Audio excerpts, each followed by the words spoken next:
Thank you. It's an honor to be here. I've never actually even been to Oxford before, let alone spoken here. And needless to say, it's a great honor to be on the stage with my friend and colleague and actually one of my intellectual heroes, Richard Dawkins. So, as many of you know, we have spent the last several years publicly criticizing religion, and I can tell you that what you hear back when you do that are all the reasons why most people think that's a terrible thing to do. And the reasons are not so numerous. It turns out there's not 100 ways or reasons to rise to the defense of God. There really are only 3. Either you argue that a specific religion is true, or you argue religion is useful in general, or you argue that atheism is intolerant or in bad taste or corrosive of something that's important in human life. And it's interesting that people rarely argue for the truth of religion. Even fundamentalists, I find. Fundamentalists almost never come forward with evidence for miracles or the confirmation of biblical prophecy. Some do, but for the most part, that's not even their primary concern. Rather, it's the usefulness of religion, especially as a framework in which to think about morality, that people are willing to advocate for, and the commensurate danger of atheism, that atheism is somehow corrosive of morality. Now, the first thing to notice is that as an argument for belief in God, that is not only a bad argument, that's actually a non sequitur. I mean, religion could be useful, but completely empty of content. It could function like a placebo. And beliefs, really, you can't believe something or shouldn't be able to believe something merely based on its utility. Beliefs are not like clothing. You can't adopt them on the basis of comfort or utility. But people of faith, really to a man, are worried that unless we have a universal moral framework, unless we have a sense that words like good and evil and right and wrong actually mean something, then humanity will lose its way. And I actually share that fear. And I should point out that not all atheists do, but I do. And I want to tell you when this concern was first seared onto my brain.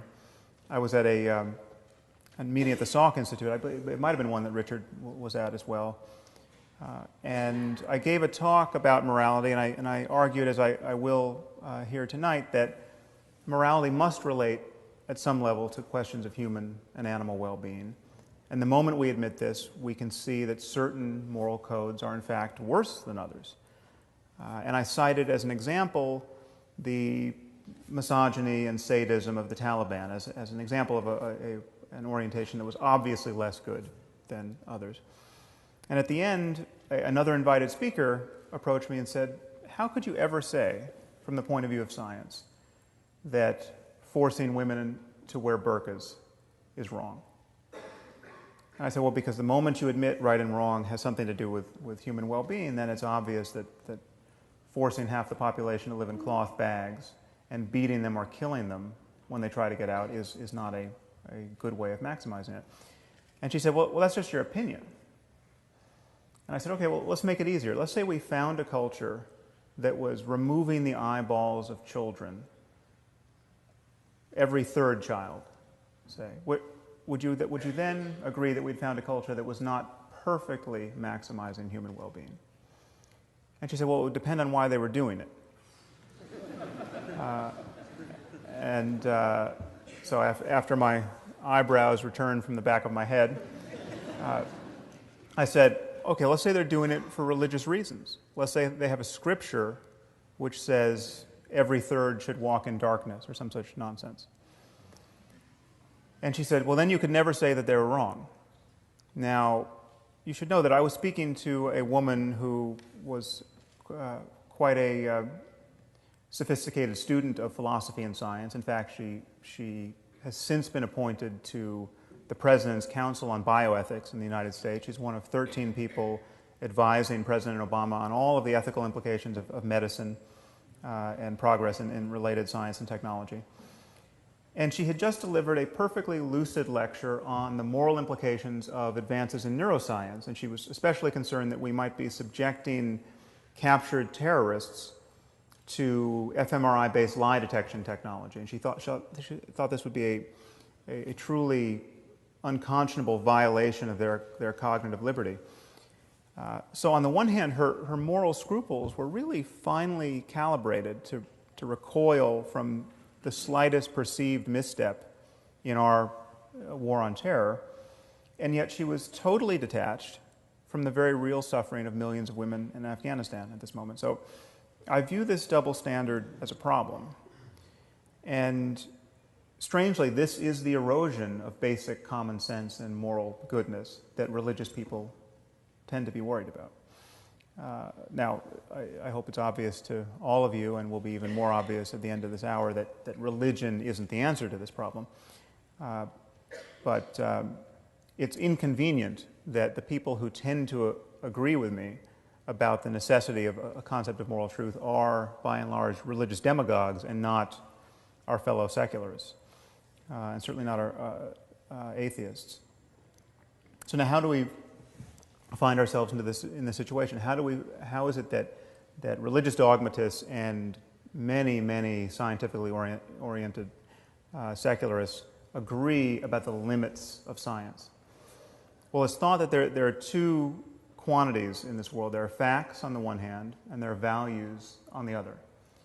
And it's imagined that these two are discrete entities that can't be understood in monistic terms. And it's imagined that science can't say anything about value. Science can't tell us the answers to the most important questions in human life.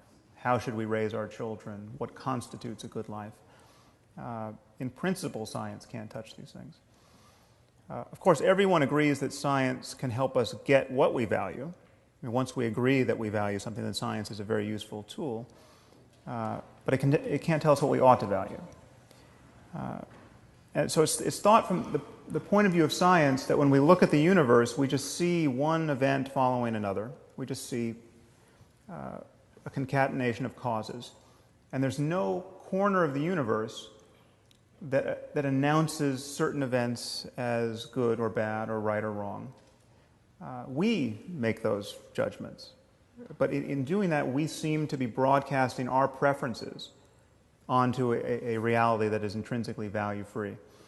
And where do our preferences come from? Where do our notions of right and wrong and good and evil come from? Well, they clearly are the product of apish impulses and social emotions that have been drummed into us by evolution.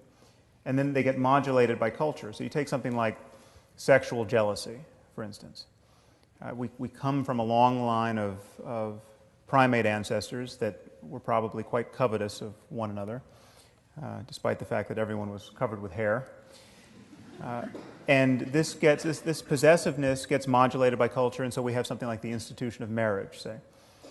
And therefore, from the point of view of science, when you look at a statement like it's wrong to cheat on your spouse, it seems like that statement doesn't really track reality in any deep sense. This is just how apes like us learn to worry when we acquire language. It's just conventionally wrong. It can't be really wrong from the point of view of science. This is just an improvisation we're doing on the back of biology.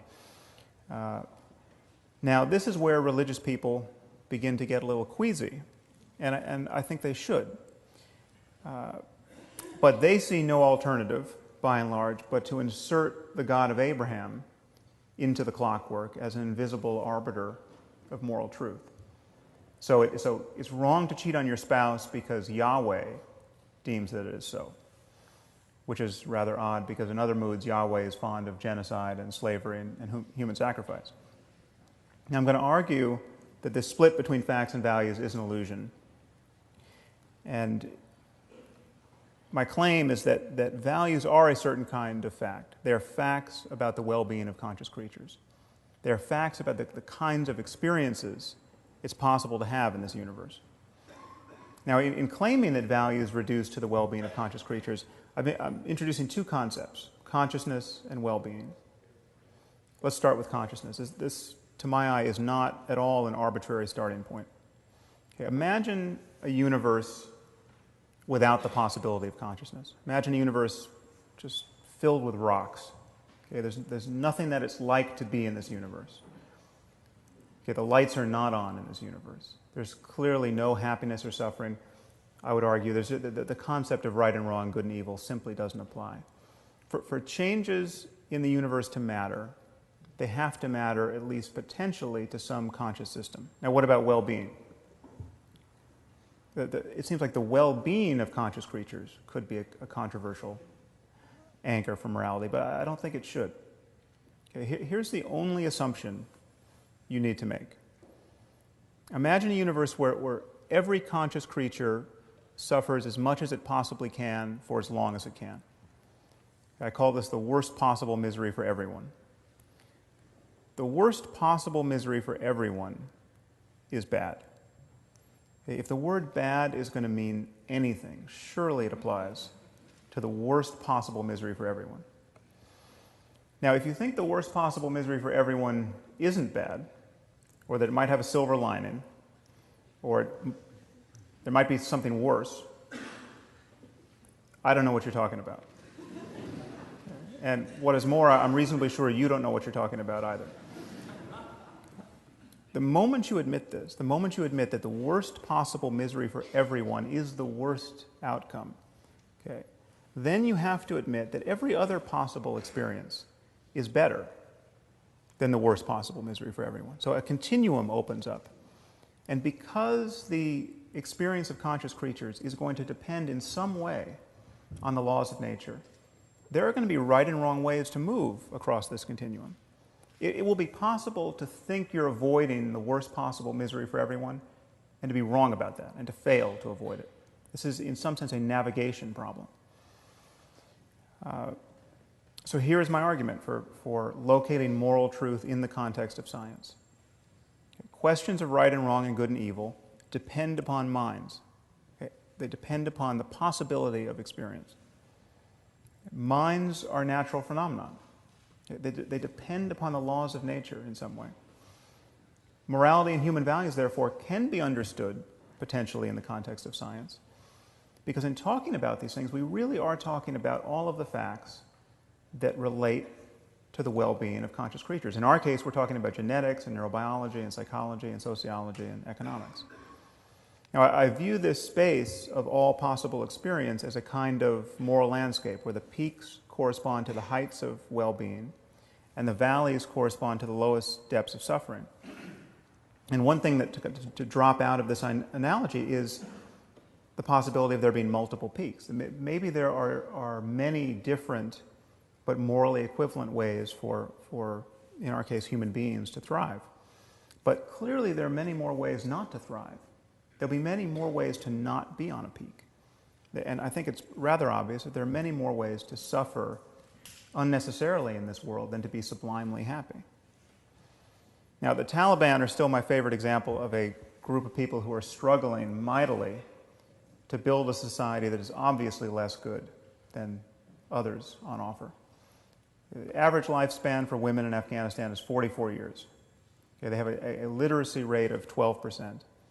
They have almost the highest fertility rate in the world and almost the highest infant and maternal mortality in the world. This is one of the best places on earth to watch women and infants die.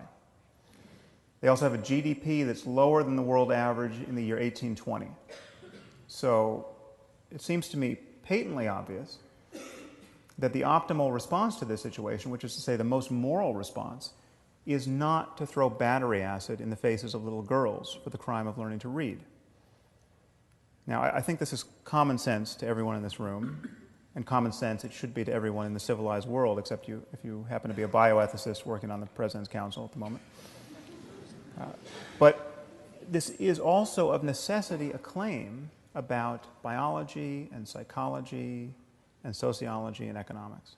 It is not unscientific to say that the Taliban are wrong about morality. In fact, we have to say this the moment we admit we know anything at all about human well-being.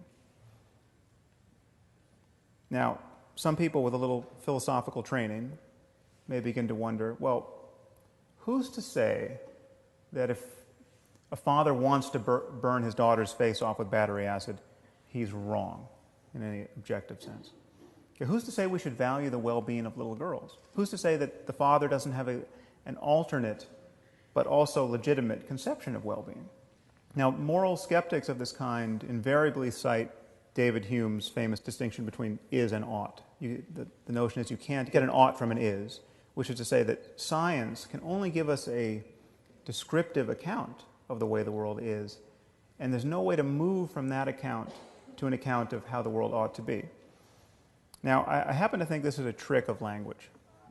This notion of ought, this falls very much into Wittgenstein's notion of philosophy as a battle against the bewitchment of our intelligence by means of language. And people are mightily bewitched by words like ought and should and moral duty.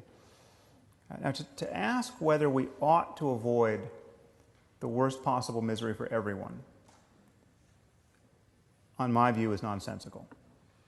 If we ought to do anything, if we should do anything, if we have a moral duty to do anything in this universe, it's to avoid the worst possible misery for everyone. Okay, there's no notion of ought that reaches deeper than the imperative of avoiding the worst possible misery for everyone. Okay, it doesn't make sense to say, well, I would have avoided the worst possible misery for everyone, but I actually had other priorities. Okay, there's no space for those other priorities to occupy, or so I argue. Now, many people imagine on Hume's account that science is bound to be merely descriptive, and therefore one person's values can only trump another person's values by seeking consensus. All you have are differing opinions.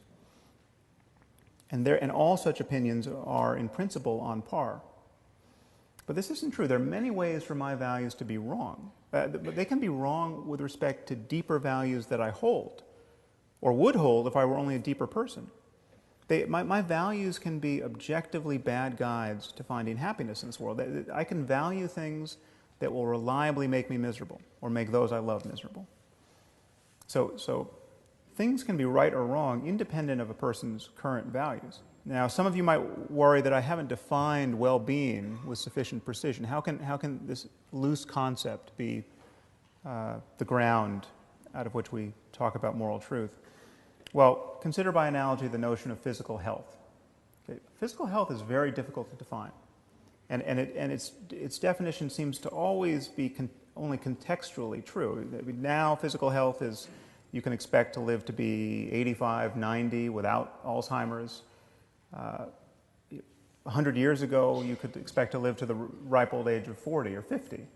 Okay. It changes, and it could change to a great degree in the future. What does health mean? So it has something to do with not always vomiting. It has something to do with not being in excruciating pain. These are very loose criteria for health. And yet this does not make the concept of health vacuous at all. It certainly doesn't make it merely the product of culture or merely the product of personal whim. And notice that no one ever attacks the philosophical underpinnings of medicine with questions like, well, who are you to say that not always vomiting is healthy? What if you meet someone who wants to vomit? What if you meet someone who wants to vomit until he dies? How would you argue that he's not as healthy as you are? Okay. Yes, the very notion of health contains certain values. This does not make medicine unscientific. Okay, and I would argue that in talking about morality, we are actually talking about psychological health and the health of societies. The truth of this fact-value issue actually reaches deeper than that, because science has always been in the values business. We simply cannot speak about facts without embracing certain values. It's not that you can't get an ought from an is. You can't get an is without embracing certain oughts. You can consider the simplest statement of scientific fact. Water is 2 parts hydrogen and 1 part oxygen. Okay, this seems to be as value-free an utterance as human beings ever make. Okay, but what do we do when someone doubts the truth of this proposition? What if someone comes forward and says, well, I'm sorry, but that's not how I choose to think about water. What if someone says, I'm a biblical chemist and I read in Genesis 1 that God created water before he created light, which in fact it says in Genesis 1. So therefore there were no stars to fuse hydrogen and helium into heavier elements like oxygen. So there would have been no oxygen to put in the water. So God either there's no oxygen in water or God made special oxygen. And I don't believe he'd do that because that would be biblically inelegant. What could we possibly do with such a person? Okay. All we can do is appeal to scientific values. Okay. And if a person doesn't share those values, the conversation is over. Okay. We must appeal to the value of understanding the world, the value of evidence, in this case, some hundreds of years of evidence in chemistry, the value of logical consistency. Much of what we believe about the world is predicated on the validity of our beliefs about the structure of water. If someone doesn't value evidence, what evidence are you going to provide that proves they should value it? If someone doesn't value logic, what logical argument could you invoke to prove that they should value logic? And I think the split between facts and values should just look bizarre on its face. Because what are we really saying when we say that science can't be applied to the most important questions in human life?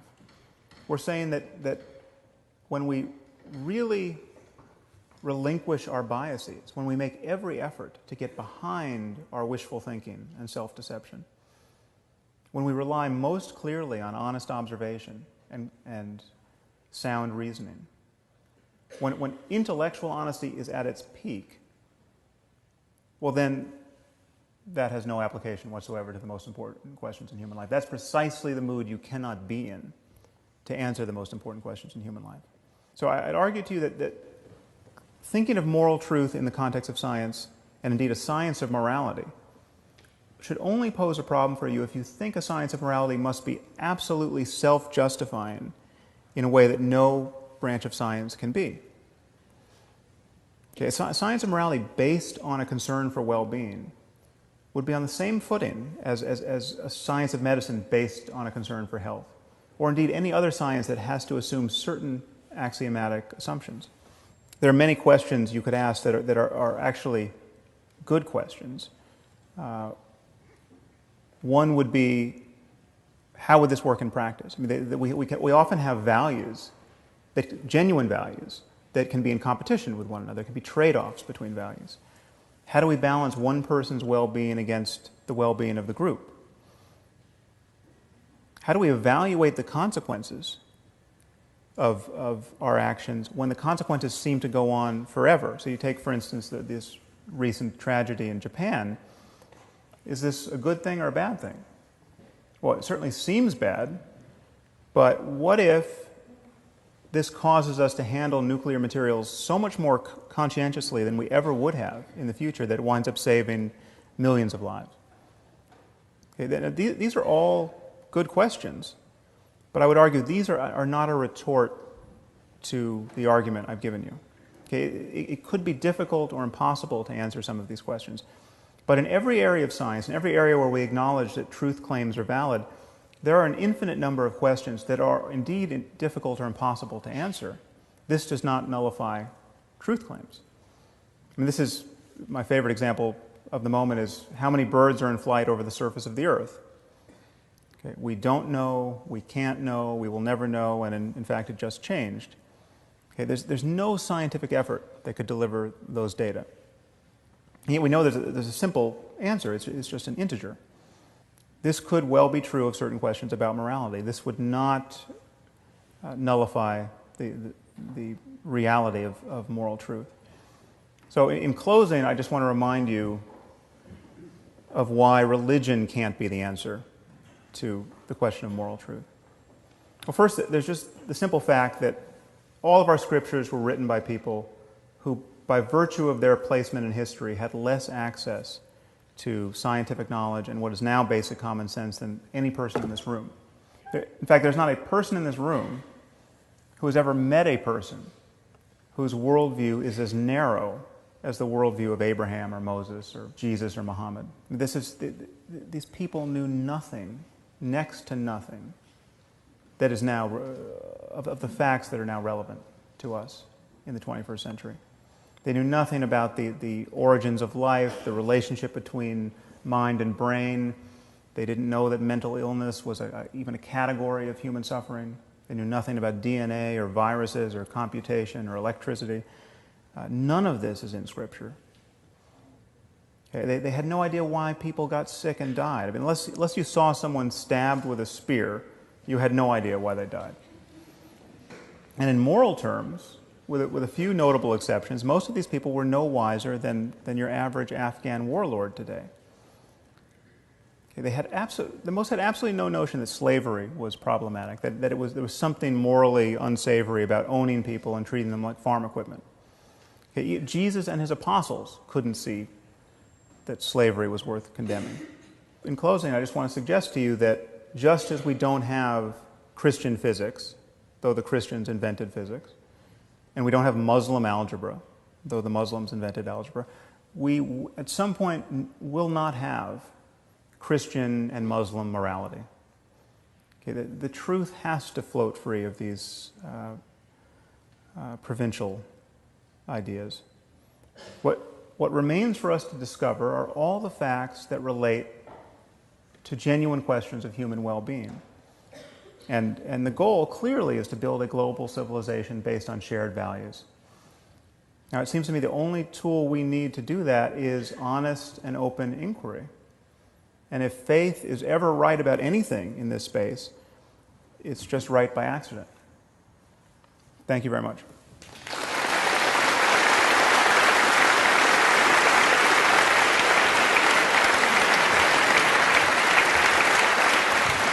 I want to begin by plugging a book. Those of you who've read Sam's previous books, The End of Faith and Letter to a Christian Nation, will know how beautifully he writes.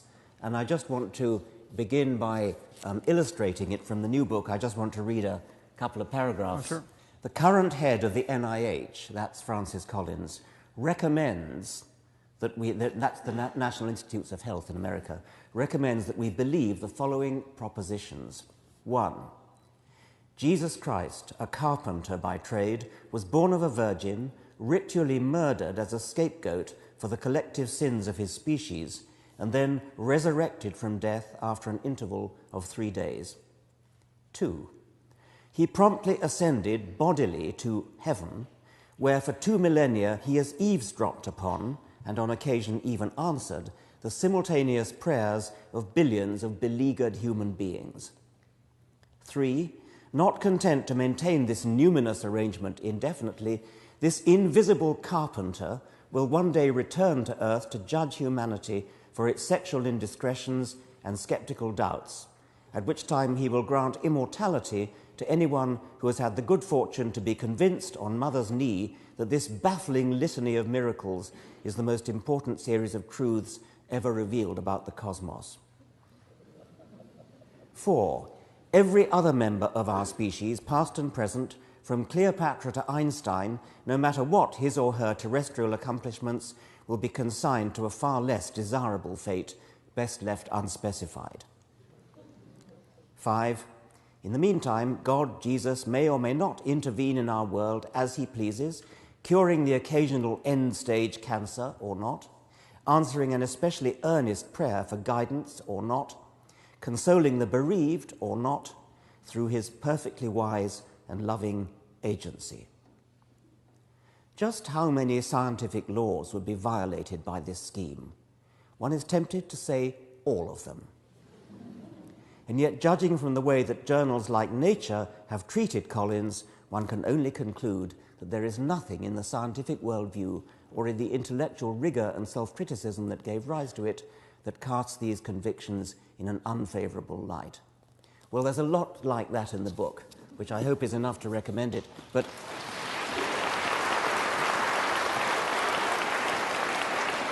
Sam, you began by talking about utility of belief, and people who say that religion is useful, has a utility, because it somehow gives us a moral compass. And you quoted religious people who say that, and of course they do.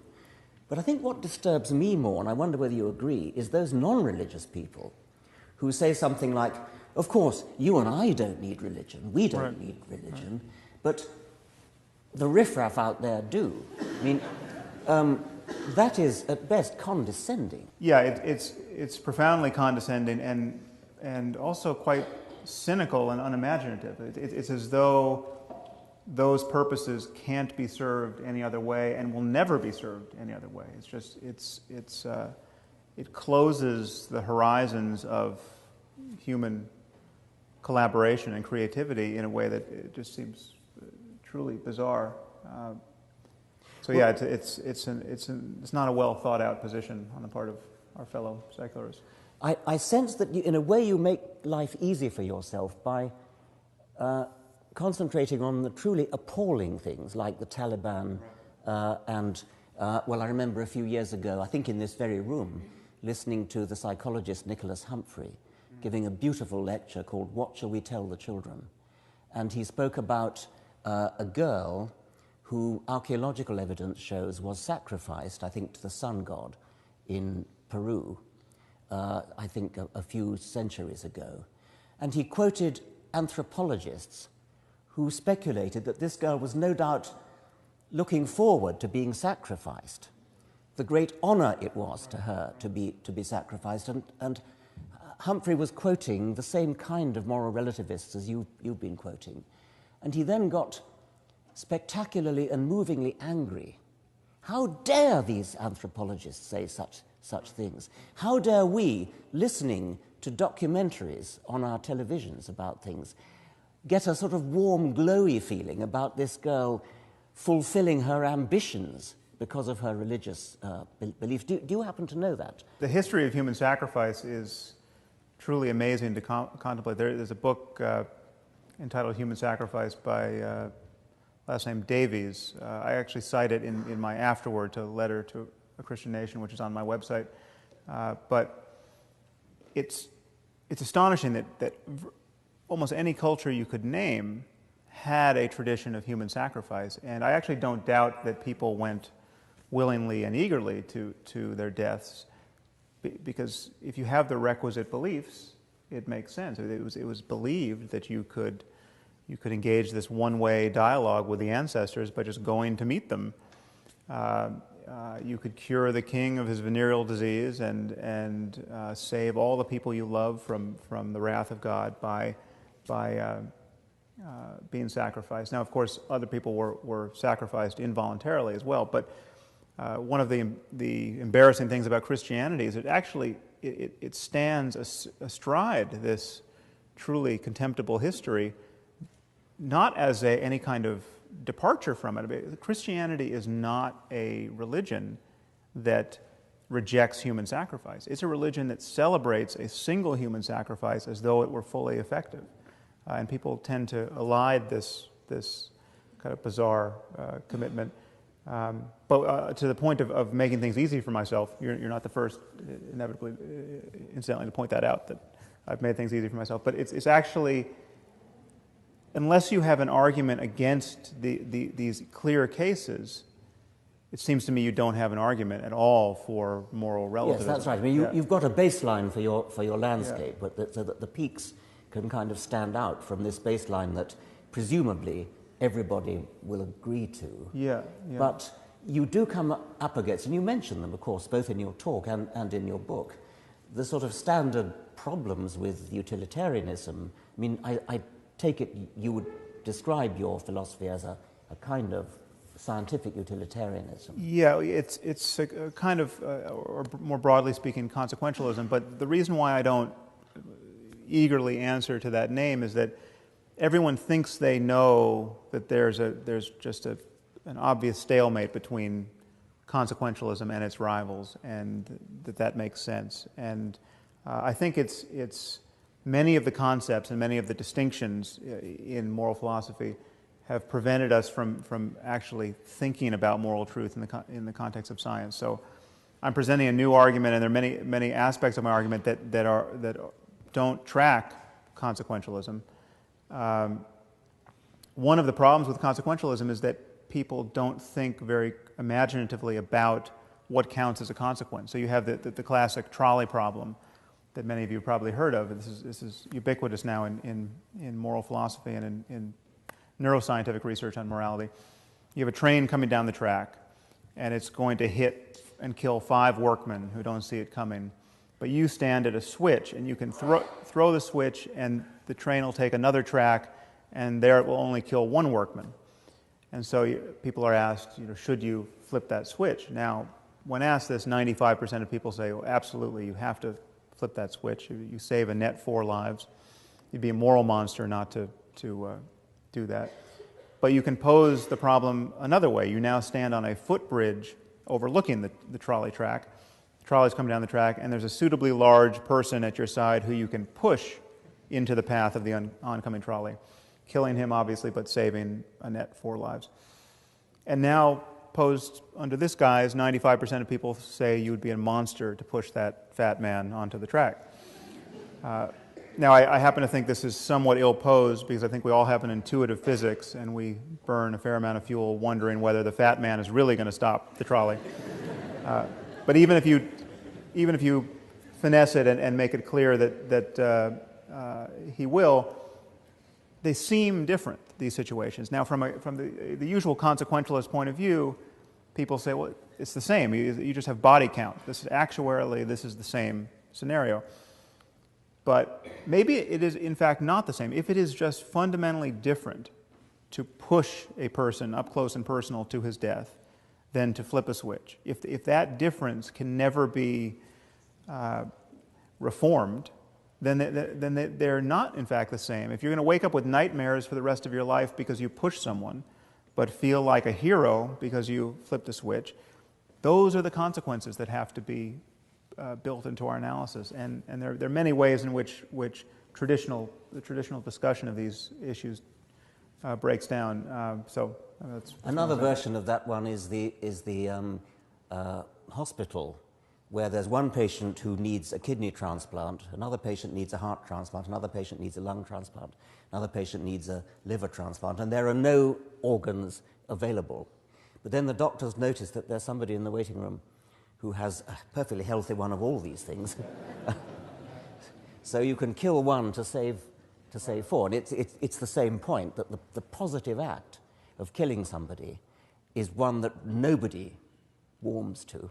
But just imagine if we all lived in a society where at any moment you could be sitting in your doctor's office thinking you're getting a checkup, and you could be grabbed and vivisected for the sake of others. We would live in constant terror. So these are the kinds of consequences you have to think of. But again, my argument is, if something matters, it has to matter. It has to be amenable to a discussion of the conscious experience of conscious creatures. And so I use well-being as a kind of catch-all for that mattering. If it doesn't matter, it doesn't matter. If there are differences, if there are trade-offs in which we all recognize this is a different world, but it's sort of just as good as world A is sort of just as good as world B, but different, well, then it doesn't matter. If there's one slice of pie here, and if I get it or Richard gets it, the other can't get it, there is a zero-sum opposition here, but how different is a world in which he gets it versus the one I get it? Well, it's different to one of us, but globally speaking, it's not so different. These are issues in which we have to ask whether differences matter or not in some kind of global sense. Now, this doesn't necessarily give us guidance in every traditional moral conundrum, but my argument is that the most important moral decisions are ones in which it's not zero-sum. The most important moral decisions are the ones where all boats will start to rise with the same tide. I mean, just ask yourself, how good could human life be? I mean, how could we build a global civilization in which the maximum number of people truly flourish? Solving that problem is not going to entail working 1 billion people to death as slaves for all of our enjoyment. I mean, those are the kinds of examples that are given. We're so deeply social. Our happiness is so obviously predicated on the creativity and flourishing of others we're not atomized selves where our selfishness can be maintained in opposition to all others. The only way to be wisely selfish in this world is to care about others. And when you look at the kinds of things sane people want, like love and friendship and community, I mean, these are intrinsically social and non-zero-sum concerns. Another objection that you must meet all the time, I'm guessing, is the Brave New World objection. I mean, what if you could spray the whole world with a happiness drug, which made us feel good all the time and never uneasy, never unhappy, but then we would never, according to the savage in Brave New World, we would never appreciate Hamlet, we'd never appreciate Romeo and Juliet. Some people would say that we would lose an enormous amount, while nevertheless suffering would increase by possibly your criteria. Yeah, well, I think this is the question of how much we want our conscious states and emotional life to actually track the reality of our circumstance in the world. And I think we certainly wanted to track reality rather closely. Now, the question is whether we want it to perfectly track. That seems to be, I think, open to debate. But clearly, if everyone's taking the happiness drug, this is, in some basic sense, materially unsustainable. I mean, if you're just knocked out on the couch in bliss, you know, and your children are starving, or you have no career anymore, there are obvious consequences to. Well, you slanted that again. I mean, it wouldn't have to be like that. Well, no. But so the question is, it has to track to some degree. You have, and so then you kind of dial it back from the oblivion of the perfect drug, and you ask yourself, well, just how happy do you want to be able to be? So let's say we develop a pill that is the perfect antidote to grief. So somebody dies and you are inconsolable. Let's say your child dies. When do you want to take that pill? I mean, do you want to take that pill? What would it mean to take the pill the moment your child dies? Okay, so you know that your daughter has drowned in the bathtub. You come upon the scene, your life is ruined, but then you realize you've got some of these pills in the drawer. So you pop the pill and you don't care. Now, that in some sense is conceivable, that's possible. I mean, that actually could be coming, that kind of development. The question is, what are you forsaking? I mean, what does it mean to love someone and to be completely inured to their death in the very moment of their death? I mean, so much of what we value in our lives is an actual sensitivity to reality. Now, would you never want to take that pill? I don't know. It's possible that somebody could just not be grieving so terribly after the death of someone close to them that you would want to take a little bit of the pill. I mean, you would want to take an antidepressant, as we do now. That seems to me to be perfectly sane. But there's this gray area where the question gets interesting, and perhaps we'll never feel that we have a clear-cut right answer. But it's clearly not the pill that leaves you just immune to any changes in the world that are actually relevant to your relationships with those you care about and your understanding of what's going on in the universe. You're facing the classic problems that moral philosophers have faced for a long time, and you're well aware of them, and you've discussed some of them today, some of them in the book. There's the trolley problem, the problem of how you value human happiness against that of other species, which is in your book, but which you haven't referred to tonight. That's another difficult problem. Problems of sacrificing some people for the happiness of others. All these are difficult problems which have faced moral philosophers for a very long time. But you appear to be bringing to those problems a new thought, which is that science, as opposed to just philosophic thinking, reasoning, could help. Now, moral philosophy is the application of scientific logical reasoning to moral problems. But you are actually, again, you didn't mention it so much in your talk, but in the book, bringing your neurobiological expertise to bear, which is a sort of a new way of doing it. Can you tell me a bit about that? Because I'm not quite clear how doing neurophysiology kind of adds to our insight into these moral problems. Well, I actually think that the frontier between science and philosophy actually doesn't exist. I think when we don't have, when a question is not operationalized, when we don't have an experiment we can perform, when we don't know how to get data, then we tend to be talking the talk of philosophy. But the moment, philosophy is kind of the womb of the sciences, and in fact it was physics at one point was called natural philosophy. The moment something becomes experimentally tractable, then these sciences bud off from philosophy. And I think every science has philosophy built into it. So there is no partition in my mind. But the relevance of neuroscience is born of the fact that everything we experience, everything we care about, every instance of something mattering to us is at bottom a state of our brain. So you can go one better than just asking somebody what makes you happy. You can actually measure their brainwaves or something. Well, this goes to the question of whether we will ever have mind-reading machines, and I think we do have mind-reading machines. They're incredibly primitive now, but with fMRI you can make judgments about what someone is thinking, potentially in real time. And for instance, a graduate student in the lab I came from, where I did my work at UCLA, analyzed my data on belief. I did a study of belief and disbelief, and we just put people in the scanner and had them read statements that were either clearly true or clearly false or clearly uncertain, and we just looked for the difference in the brain between truth and falsity, and we compared them to uncertainty as well.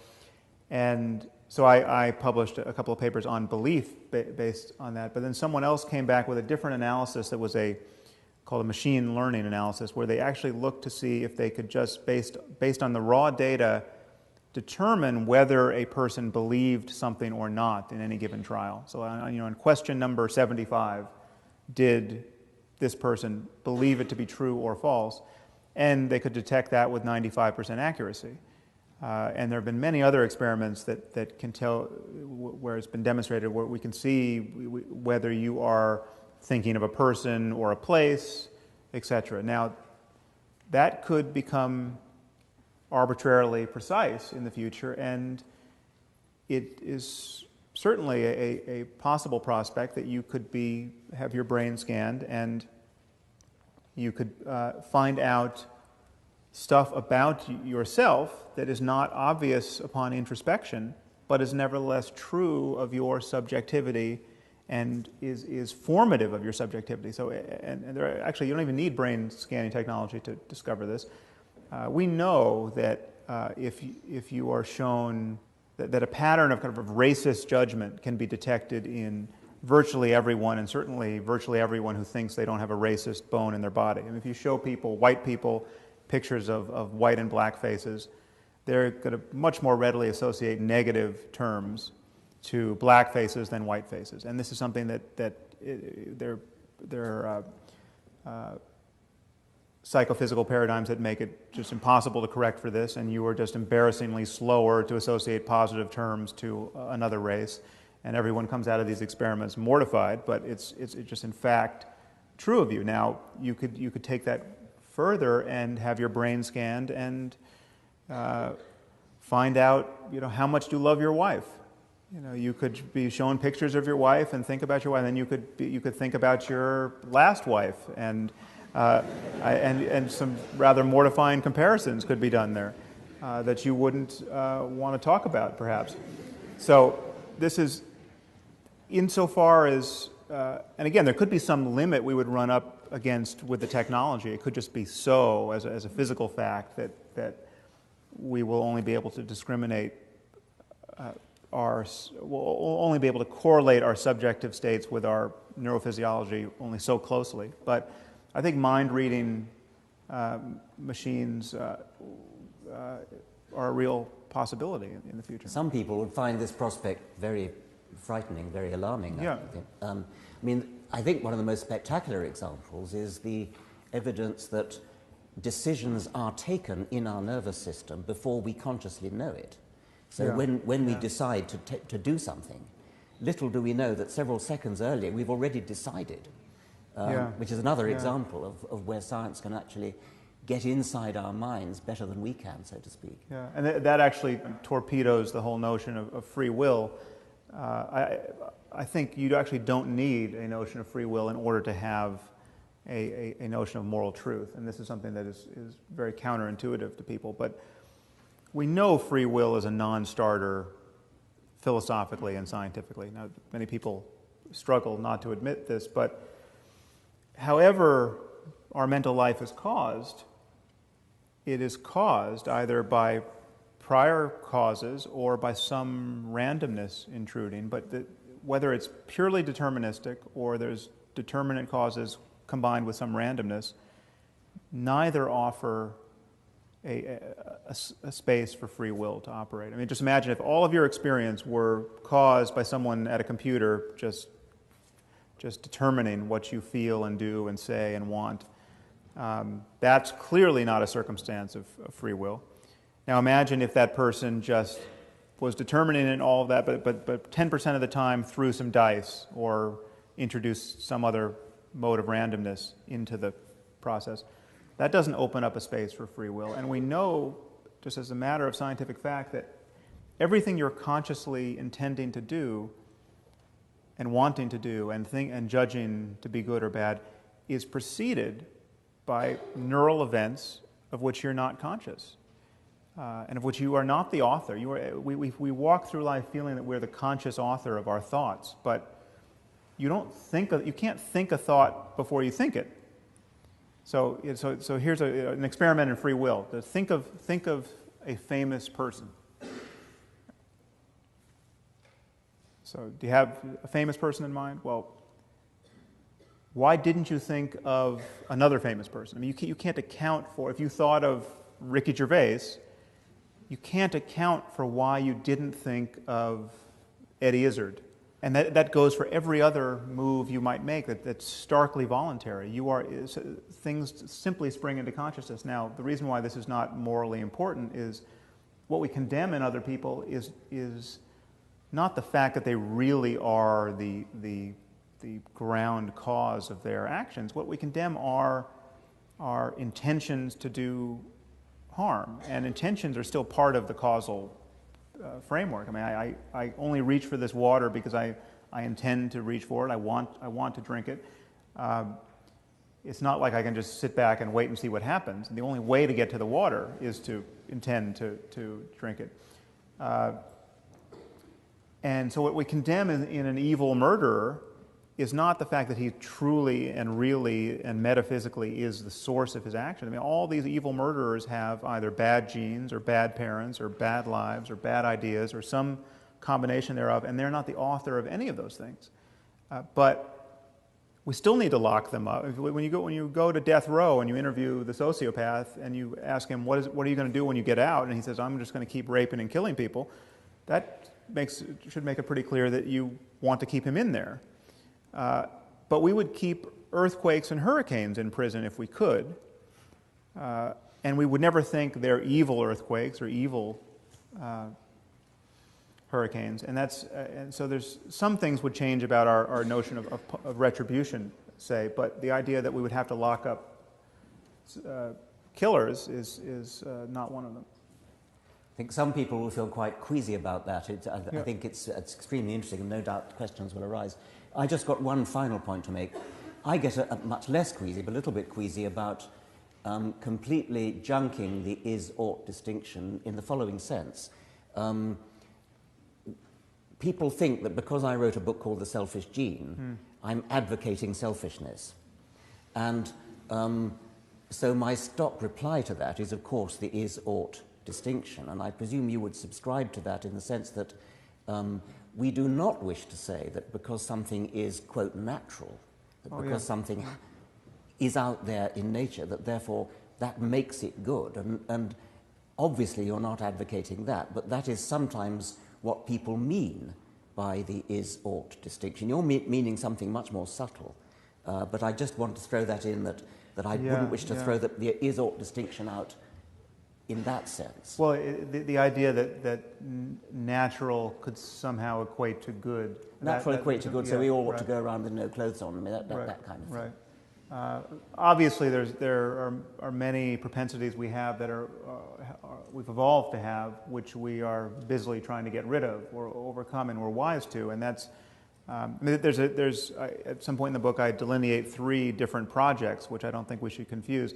The first project is to understand how we came to be the way we are, and this is very much your project of just evolutionary science. We have an account of how we came to be primates who have morally salient emotions like disgust, say. And that's a story for evolutionary biology and psychology. But there's another project, which is we can figure out how we can experience the greatest well-being based on how conscious states arise in the brain and how they're impacted by the world. And that's a very different project. That flies free of the perch that has been built for us by evolution. I mean, that's where we can talk about how to raise compassionate children, despite the fact that, and how we could change the genome to be more compassionate, if such a thing is possible. The question of whether all of that is possible is very different from the question of how we got here. And the third project is just to convince people to drop all of the moral commitments that lead to unnecessary human misery, and that's a political and it's a project of persuasion, and that is also distinct, and they often get conflated. I think we should open it up for questions. So I was wondering how the moral landscape feeds back on science. And one way it feeds back on science is it makes intelligible the claim that certain truths about the universe may be best left unknown. I mean, it's quite possible that there is intrinsically damaging knowledge given what we are. Say, I mean, a certain knowledge that human beings, it would be rational not to have this knowledge if we could foresee the consequences of having it. And I think we all understand this and agree to it intuitively. I mean, we're not committed to just the maximum dissemination of information, and we're not busily teaching everyone how to synthesize smallpox. You know, it's not. We don't want to just make sure everyone has these facts in hand, and it's rational not to want to spread that around. And I think we could find ourselves in an area of science where the downside of knowing certain facts, or certainly knowing how to act on certain facts, technologically speaking, if foreseeable, these things are almost never foreseeable, but if foreseeable, or in hindsight, we would say it would be better if we didn't pursue that. This is something that Dan Dennett has spoken about a little bit. That's intelligible to me. Now you're going to get the people who say, no, I just want to know everything, and my well-being is predicated on knowing everything. And I'm just not going to be happy if we don't know everything. That, I think, is very likely not an honest claim. And if you start looking at, you just have to keep raising the stakes of the downside for that person to back off that claim, I think. You don't want to know everything if it's going to mean the world is going to be plunged into internecine horror for a century. So I hope that dealt with the spirit of your question.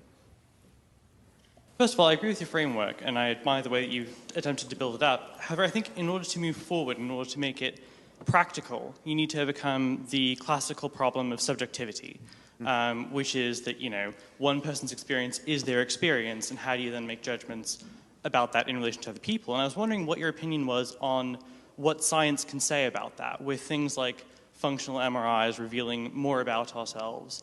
Do you think that holds an area for progress in being able to make a framework like the one you've outlined practical for moral judgments in the real world? Yeah, well, this concern really visits us everywhere in the sciences of mind. How is it that you can study human subjectivity and make objective claims about first-person facts? There's a lot of confusion around this issue of subjectivity versus objectivity, and because we use these words in two distinct ways. In an epistemological way, which describes how we reason about the world, and in an ontological way, in terms of what there just is to be reasoned about. And clearly we can reason and speak and think objectively about subjective facts. And we do this all the time in psychology and neuroscience. We can talk about depression. We can talk about what it's like to be you. We can talk about whether you feel the pain in your right knee or your left knee. These are subjective facts. These are first-person facts. And yet you don't have to be self-deceived or illogical or merely led by wishful thinking to talk. I mean, these are not merely, these are in the purview of science. Now, it's always a tricky experimental question just how much you can take somebody's word for their experience. I mean, we're not incorrigible judges of our experience. We can be wrong, we can be self-deceived, you can put me in an experiment where I think I'm choosing something based on my previous history of liking red versus blue, say, but I have been primed unconsciously by the experimenters to choose what I chose, and I have absolutely no subjective insight into it, and yet it is actually, we can prove, the cause of my behavior. So people can be wrong about their subjectivity, and I think we can be wrong about just not just the unconscious sources of it, but we can actually be wrong about its character. We can just be bad witnesses to what it's like to be us in the context of consciousness, and consciousness therefore is trainable. We can learn to make discriminations that are more refined. But if it's a problem for morality, it is a problem for every scientific study of every state of consciousness, psychology and cognitive neuroscience. You mentioned consequentialism. Do you think that's a sufficient basis for morality? I do if you revise it the way I have attempted to. I think consequences are what matter. So when you bring forward a traditional retort to consequentialism like deontology or like Kant's categorical imperative, that only makes sense as a moral framework if, in fact, its consequences are good. If you have consequences that are obviously horrible, it would no longer count as a rule for morality. And so too with a Rawlsian analysis of justice, say. Now, if you're going to go with Rawls and say that justice, it's not well-being that we care about, it's justice or fairness, say. Well, give me a world that maximizes justice, but which leads to the needless misery of millions. I mean, if the perfectly just world, the perfectly fair world, immiserates millions who, if you turn the dial of fairness just a little bit, wouldn't suffer in that way, well, then you want to turn that dial. It only counts as a moral precept because we recognize, I think rightly, that fairness and justice are hugely beneficial to us, and we all tend to profit from a system in which fairness and justice rank very high on our list of moral concerns. But I think the cash value is always the consequences in terms of what I'm calling well-being. And again, well-being is like health. It can keep absorbing the next thing we care about. If you come forward and say, no, you don't understand, there's this other thing that's so important that you're neglecting to consider, its importance is always going to show up in terms of positive changes in the conscious states of any conscious creature that could experience that thing. Yeah. This last hour has been a lot of fun to listen to because we've been engaging in what seems like a very thoughtful, fruitful, intelligent exercise in secular moral reasoning, which is an important thing to do. But I think why we all came here is because you seem to be claiming to do something much, much more interesting than that. Namely, that you could appeal to science to say something that's objectively true about morality, rather than simply use science as a way to feed us facts into the normal secular moral reasoning that we'd all like to think we could engage in. Yet when you put down the philosophical cornerstone of your case, you seem to appeal to common sense, sort of low-hanging fruit. Wouldn't everybody say it's objectively wrong, or it's really bad, as you put it when you sort of qualify your statement? Wouldn't you say it's bad to throw acid on someone's face? We'd all say it's bad, but that's not the philosophically interesting case that you were proposing to make. So it seems like you may be caught between either making a common sense argument on the one hand, or an inability to define your position in a strong sense on the other hand. How are you making that really interesting claim that we can turn to science to tell us what's objectively morally true without simply referring to the low-hanging fruit of throwing acid on people's faces and so on? Yeah, good question. Well, the moment you grant that we're talking about well-being, that we're right to talk about well-being, we can't conceive of something else to talk about in this space, then all of the facts that determine well-being become the facts of science, because well-being is emerging out of the laws of nature in some way. Our conscious states are constrained quite clearly by the laws of nature, whatever they turn out to be. If they entail ectoplasm rising off the brain at death and going to the Christian hell, we're still talking about the way the universe is, and that would have to fall into the purview of some completed science. Now, obviously, there's no reason to believe in any of that. So you could ask a question like, just how important is compassion, say? I mean, what is compassion? What is the genetic basis for compassion? Is there what are the practices and uses of attention and institutions that allow compassion to thrive or diminish it? And if there's a trade-off, I mean, just how important is compassion, and if we have a tension between compassion and bureaucratic efficiency, say, what is the right balance there? Now, again, these are all the details at the level of brains and the level of lived experience are incredibly complicated. If you get to conditions where it's just not at all clear which way to go, you're getting to conditions where figuring out which way to go in detail would be incredibly complicated, much more complicated than economics. And economics is still struggling to be a science. But I mean, so clearly we don't understand economic systems with any real success at this point. We can keep being blindsided by how they behave, but nobody doubts that there are right and wrong ways to respond to a global banking catastrophe, say. And I think to carve out a space of truth, of real truth, a space where we recognize there are truth claims to be made about good and evil, or truth claims to be made about economics, all we have to acknowledge are the easy cases. I mean, that's why I appeal to the easy cases, because it's like, with economics, economists can disagree about how to respond to a global economic crisis. The science is such, and the complexity of the system under analysis is such that we may never be confident about the right answer, but we know there are wrong answers. If someone got on CNN and said, well, I've got the solution, let's just destroy all material wealth. Let's just have a huge potlatch where we just burn buildings and ruin everything.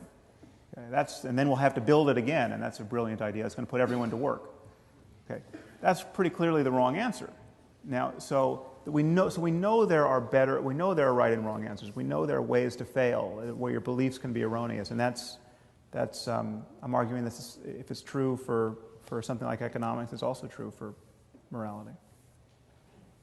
If we assume that religion is the only source of morality, and as a solution to that, and we agree there's problems with that, and as a solution to that, if we offer science as the counter source of truth, are we not sort of just advocating, supplementing one canon of truth at one level by another? As opposed to which, as Professor Dawkins said, wouldn't the better solution be to advocate a scientific process of reasoning as a better means of achieving at morality than at science as a source of morality? So don't you think the focus of science should be on advocating an increased acceptance of scientific reasoning than as science in itself as a canon of truth? Yeah, I don't think you can keep those two apart, though. I mean, when we're advocating scientific reasoning, when we're advocating having your convictions scale with evidence and cogent arguments, then we are of necessity attacking religion, or so people like Richard and myself argue. I mean, there is a zero-sum conflict between believing things for good reasons and believing things for bad reasons. And so that distinction is already intrusive of people's sanctities. And insofar as we make any kind of mature progress in the sciences of mind, we are just of necessity going to be divulging truths about human well-being that will be scientifically true and actionable. It's just as science comes forward and says at some point, listen, smoking is a cause of lung cancer. You know, you shouldn't do it. If you care about avoiding lung cancer, don't smoke. That's not an Orwellian, intrusive guys in white lab coats, the morality police grabbing you. That is just information which is now actionable, and there are conditions where it becomes coercive. I mean, if you let your children smoke, if you're giving cigarettes to a 3-year-old, you are a bad parent, and the state has an interest in preventing you from doing that to your child.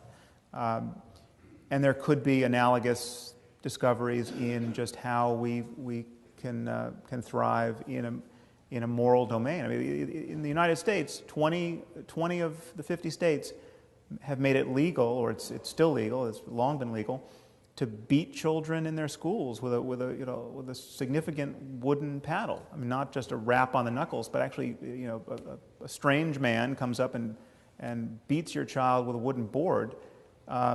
This is legal, and hundreds of thousands of children every year are beaten, sometimes bloody, by their teachers, not with the consent of their parents. I mean, and this, needless to say, is all anchored to religion and proverbs, not to spare the rod on a child. And from the point of view of psychological science, this is not good.